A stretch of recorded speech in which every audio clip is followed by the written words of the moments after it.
Ayun! Kumusta tayo dyan mga sirs, madam? So, nandito na naman tayo sa isang trading vlog.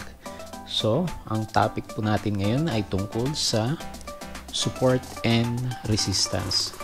So guys, gusto kong i-share to sa inyo kasi nung time na nag-uumpisa pala akong mag-trade ng stock ay nahirapan din ako kung paano i-pinpoint yung support and resistance. So, dito sa vlog na to, malalaman natin kung paano hanapin sa charts. Okay, start na tayo. So, this is our trading vlog number 11. Support and resistance. So, as usual, bago ang lahat, please click subscribe button. Thank you. Okay. So, basic definition muna tayo ng support saka resistance. So, support, ano ba ito? So, ito yung paghinto ng presyo sa baba ng isang price channel. Ano naman yung resistance? Ito naman yung paghinto ng presyo sa taas ng isang price channel. So guys, pag sinabi mong support, sa baba ng price channel, resistance sa taas ng price channel. Pero kung titignan mo mamaya guys, actually pwede mo siyang i-consider as one word as resistance lang kasi pag based sa basic definition niya, ito yung points na nagba-bounce back yung price natin. So mamaya makikita natin kung ano ang itsura niya. Okay, so pag mas maraming beses na dumikit yung presyo sa previous resistance or support area, mas malakas ang resistance or support. Okay? So ano yung mga chart indicator na ginagamit natin sa paghahanap ng support at resistance? So, isa dito yung example is yung mga channel lines, moving averages. So, basic horizontal lines lang or yung mga angled horizontal or trend lines natin. Okay, so paano natin gagamitin ito sa charts? So, tignan natin ang chart natin.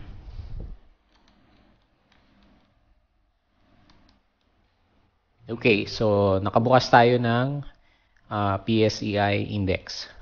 So ipa-plot natin dito yung mga nabanggit ko na indicators na ginagamit sa pag-determine ng support. So guys, based doon sa basic definition ng support saka resistance, ito yung area na nagba-bounce back yung price natin. So hanap tayo dito sa side na to ng market. So halimbawa sa presyo na to, may nakikita akong pattern na parang may invisible line na pabalik-balik lang doon yung price. So gusto kong gamitin yung horizontal lines natin. So ang resistance sa area na to ay pwede kong i-plot dito. So guys, gaya ng sinabi ko kanina, dati, nahihirapan akong hanapin yung area na to. Kasi nga, ang mindset natin is isang point lang ito.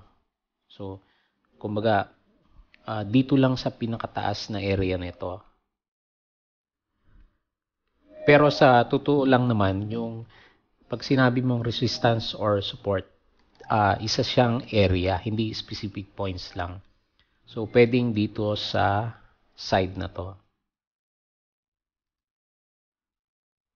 Kaya lang kasi pag nagtitrade ka, di ba, dapat kasi specific yung kung kailan ka magsisell ng isang price. So, hindi lang naman isang area. Kasi pag sinabing area, may allowance pa yon, di ba? So, kung gusto mong maging precise, points lang ang ginagamit talaga natin. So, doon na di-define yung paggamit ng horizontal lines. Okay? So, bakit natin consider ulit na resistance line ito? Kasi pag dumadaan dito yung price, bigla na lang siyang bumabalik ulit sa baba. So, ilang beses nag-touch dito yung price. So, 1, 2, and 3. So, kino-consider natin as a resistance line ito. So, pagdating naman sa support, di ba sa baba ng price yon na pabalik-balik lang siya doon, pwede nating ilagay dito. Okay.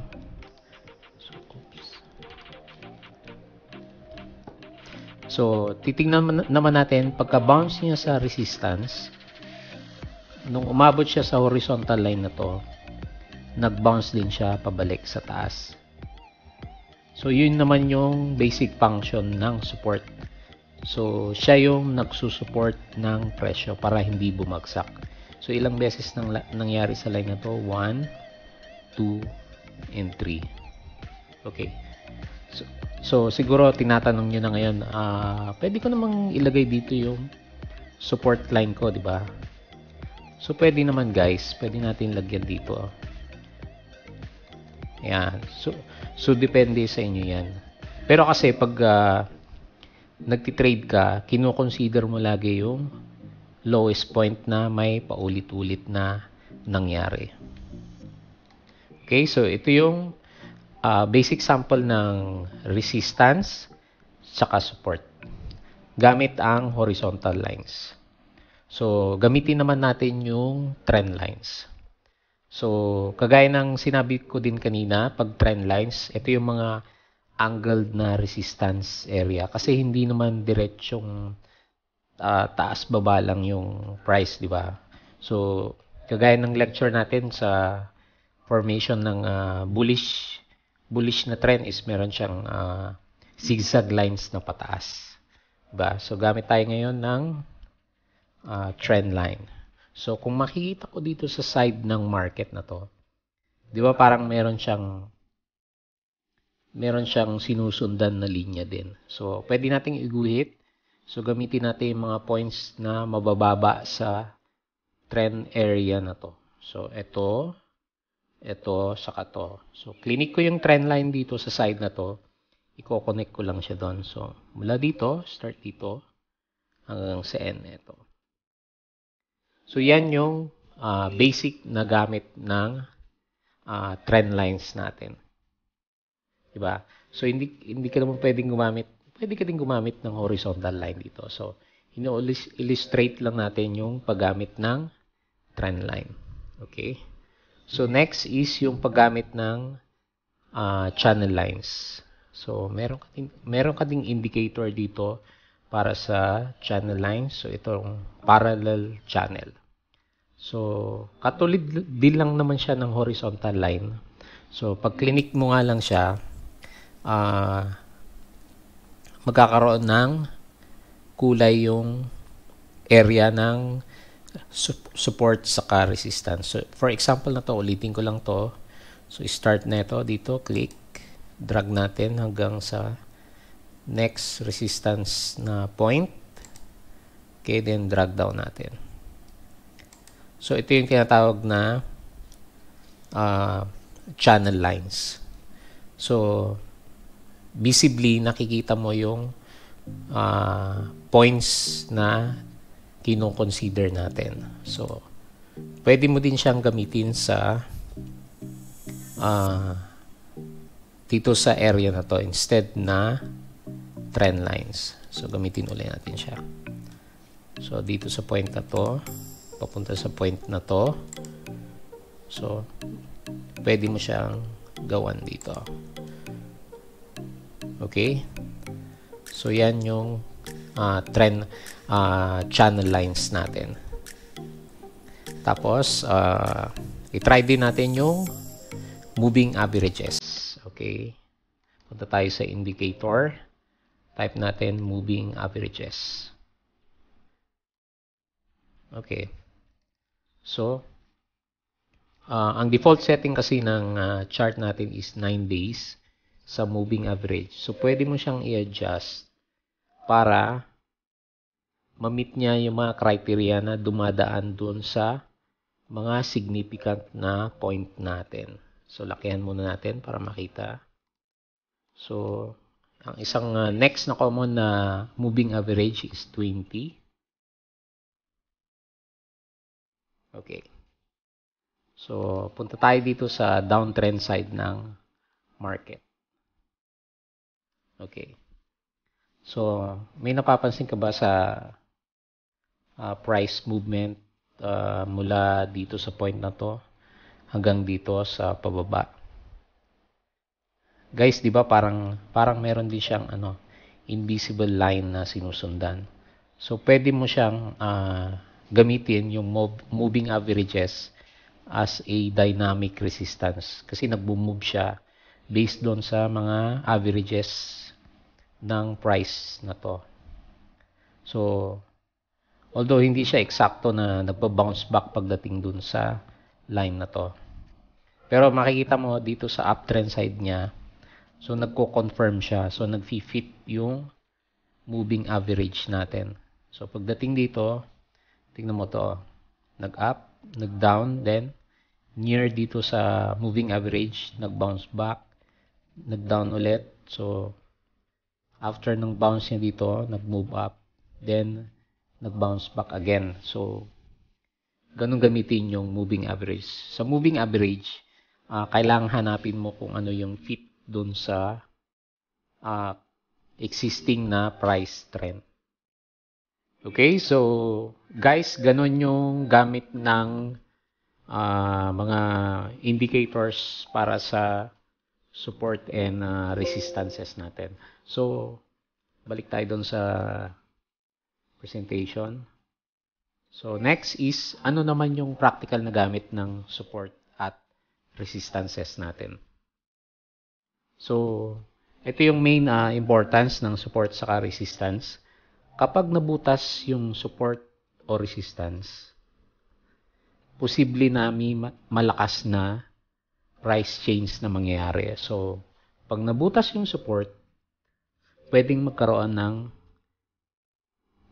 massive na breakdown ng price. So, magtuloy-tuloy na downtrend. Pag yung resistance naman ay na-break niya, so, pwede namang magkaroon ng uptrend. So, tignan natin ulit yung charts natin. Balik tayo doon. Okay, so, tanggalin ko lang yung ibang lines. Okay. So, tignan natin tong example natin na to. Di ba yung price is naglalaro lang sa channel na to? Pagdating dito sa part na to, na-break niya yung pinaka-resistance channel natin, di ba?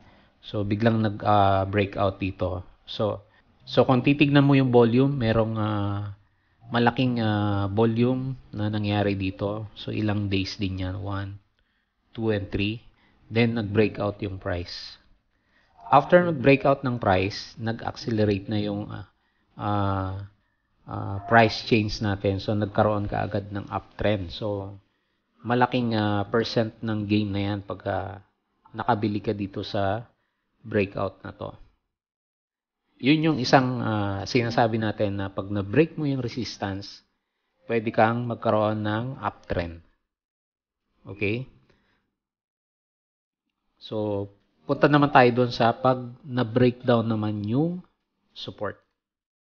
So, tingin tayo dito sa moving average natin.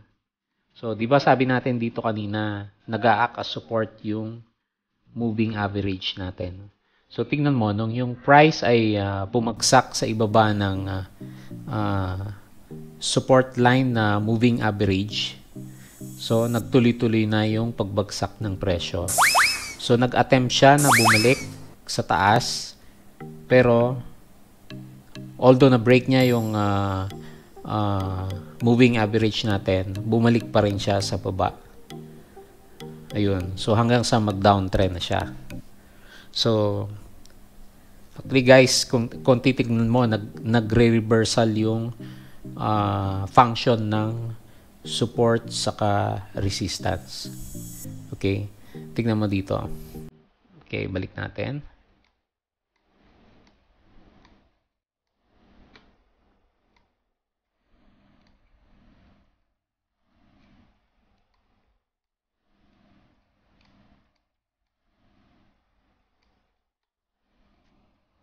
Okay. Sa side na to, makapag-draw tayo ng horizontal resistance. So, kung titingin ka muna dito, parang ito yung resistance niya. Okay, kasi first time, second time, nag-resist siya, di ba? So, nung na-break yung okay, dito muna tayo.